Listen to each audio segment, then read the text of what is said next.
Sir ये date funds होते क्या है? प्रशांत, डेट फंड वो हैं जो फिक्स्ड इनकम सिक्योरिटीज में इन्वेस्टमेंट करते हैं। फिक्स्ड इनकम सिक्योरिटीज जैसे कॉर्पोरेट बॉन्ड्स हो गए, डिबेंचर्स हो गए या गवर्नमेंट सिक्योरिटीज हो गई।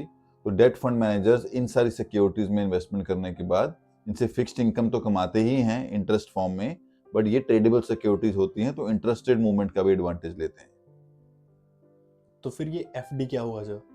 एफडी एक नॉर्मल बैंक डिपॉजिट है जिसके अंदर आपको फिक्स्ड इंटरेस्ट अर्न किया जाता है। तो बैंक आपसे लोन लेता है in the form of deposit, उसके बदले आपको इंटरेस्ट पेमेंट करता है ऑन अ क्वार्टरली बेसिस।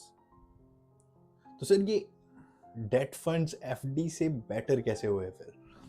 सी, दोनों प्रोडक्ट्स डिफरेंट हैं। दोनों प्रोडक्ट्स में क्या है कि डेट फंड जो है वो कैपिटल गेन इंस्ट्रूमेंट है और जो फिक्स्ड डिपॉजिट है वो एक इंटरेस्ट बियरिंग इंस्ट्रूमेंट है। अब कैपिटल गेन इंस्ट्रूमेंट के अंदर जो डेट फंड्स है वो, जैसे मैंने पहले बताया आपको, इंटरेस्ट इनकम भी अर्न करते हैं, वो इंटरेस्टेड मूवमेंट का एडवांटेज भी लेते हैं। तो अगर फॉलिंग इंटरेस्ट रेट सिनेरियो के अंदर डेट म्यूचुअल फंड्स हमेशा बहुत बढ़िया रिटर्न देते हैं, पर जो फिक्स्ड इनकम इंस्ट्रूमेंट्स हैं जस्ट लाइक फिक्स्ड डिपॉजिट्स, वो एक फिक्स इंटरेस्ट पे ही रिवॉल्व करते रहते हैं। अगर आपने 8% पे एक फिक्स डिपॉजिट लिया है वो 8% पे ही रहेगा। और जो डेट म्यूचुअल फंड्स हैं वो इंटरेस्टेड मूवमेंट के साथ साथ अपने पोर्टफोलियो में चेंजेस करते हुए इन्वेस्टर को ज्यादा से ज्यादा रिटर्न देने की कोशिश करते हैं। और दूसरा एडवांटेज इसका है कि जब कैपिटल गेन की बात करते हैं तो फिक्स्ड डिपॉजिट का जो इंटरेस्ट है वो जब जब अक्रू होता है तब तब टैक्स उस पर लग जाता है। बट डेट म्यूचुअल फंड्स के अंदर क्या एडवांटेज है कि वो उसका टैक्सेशन जब आप विड्रॉ करोगे तो ही लगेगा, उससे पहले नहीं लगेगा। तो you can plan your withdrawal according to your taxation scenario. Sir ये एक्रूअल आपने बात करा, एक्रूअल इंटरेस्ट रेट, तो ये क्या होता है accrual taxes? So accrual taxes as in, आप देखो आपने फिक्स डिपॉजिट किया आपने 8% पे, अब हर क्वार्टर में आपको इंटरेस्ट तो पे आउट होता नहीं है अनलेस आपने डिमांड किया हो।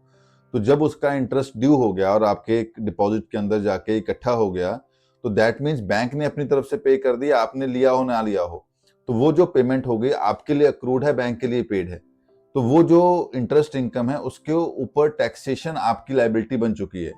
किसी किसी केसेस में depending on a particular amount bank TDS भी काट लेता है on your interest income, but mutual funds के अंदर ऐसा नहीं होता उसमें, क्योंकि वो जो भी इंटरेस्ट अक्रू है या पेमेंट है या डिपॉजिटेड है वो फंड के अंदर है, और फंड के अंदर जब जब तक आपको पेमेंट नहीं होती है तब तक ये टैक्सेबिलिटी आती नहीं है।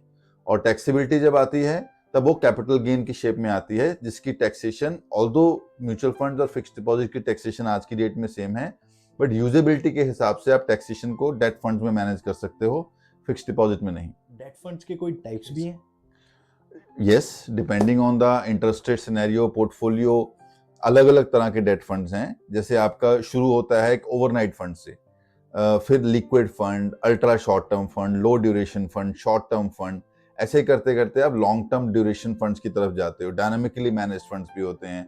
तो जितना शॉर्ट पोर्टफोलियो होता है उतनी इंटरेस्ट रेट वॉलिटिलिटी कम होती है। जितना बड़ा पोर्टफोलियो, जितना लॉन्ग ड्यूरेशन वाला पोर्टफोलियो होता है उसमें इंटरेस्ट रेट वॉलिटिलिटी ज्यादा होती है। तो डेट फंड्स के अंदर हम रिस्क की बात करते हैं ना, तो इंटरेस्ट रेट रिस्क और क्रेडिट रिस्क दोनों होते हैं। पर इन्हीं चीजों को देखते हुए जो मल्टीपल डेट फंड्स हैं उसको आपने अपने पोर्टफोलियो में ऐड ऑन करना है, looking at your risk appetite, looking at the product portfolio, looking at the interest rate और the return expected from the investment.